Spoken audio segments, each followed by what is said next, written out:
আসসালামু আলাইকুম বন্ধুরা, কেমন আছেন সবাই? আশা করি মহান আল্লাহর রহমতে সবাই ভালো আছেন।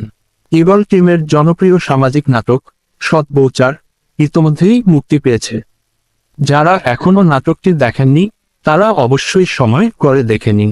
এটি ঈগল টিমের অন্যতম সেরা সামাজিক নাটক, যেখানে রয়েছে আবেগ, ভালোবাসা, পারিবারিক সম্পর্ক এবং জীবনের গুরুত্বপূর্ণ শিক্ষণীয় বার্তা। আর যারা ইতোমধ্যেই নাটকটি দেখেছেন তারা অবশ্যই কমেন্ট করে জানাবেন নাটকটি আপনাদের কেমন লেগেছে। যারা সৎ বউ 5 পর্বের অপেক্ষায় আছেন তারা এখনই আমাদের চ্যানেলটি সাবস্ক্রাইবও করে রাখুন। 5 নম্বর পর্ব প্রকাশ হওয়ার সঙ্গে সঙ্গেই আমরা আপনাদের জানিয়ে দেব কখন এবং কোথায় এটি দেখতে পারবেন। এবার চলুন সংক্ষেপে জেনে নেওয়া যাক আজকের পর্বের গল্প। গল্পের শুরুতেই আমরা দেখি আসাদের বাবা তাকে বলছেন, বাবা আসাদ, আল্লাহকে ডাকো। কিন্তু আসাদ উদ্বিগ্ন হয়ে বলে, বাবা, ফাতেমাকে হাসপাতালে নিয়ে গেলে কি ভালো হতো না? তখন তার বাবা বলেন, কিভাবে নিয়ে যাব? হঠাৎ করেই ব্যথা উঠেছে, পানি ভেঙে গেছে, তার ওপর রাস্তার অবস্থাও খুব খারাপ।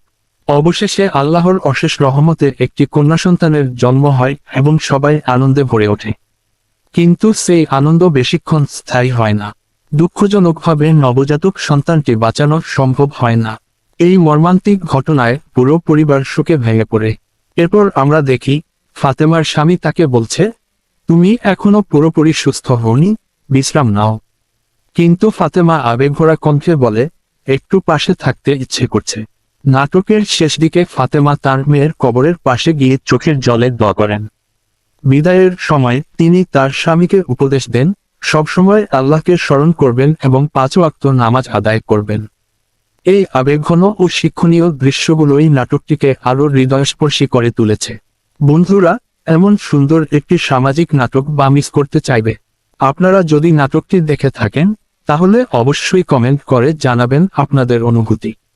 আর যারা এখনো দেখেননি তারা অবশ্যই সময় করে দেখে নেবেন।